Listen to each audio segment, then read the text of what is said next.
Hello and welcome back to the channel HardReset.Info, and today I'll tell you how to re-download TikTok after ban.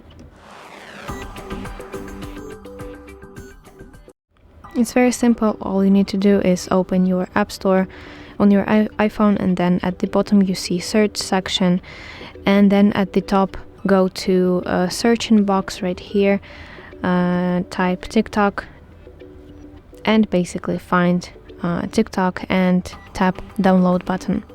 But since I have TikTok on my device, I will see whether it's update or it could be open button.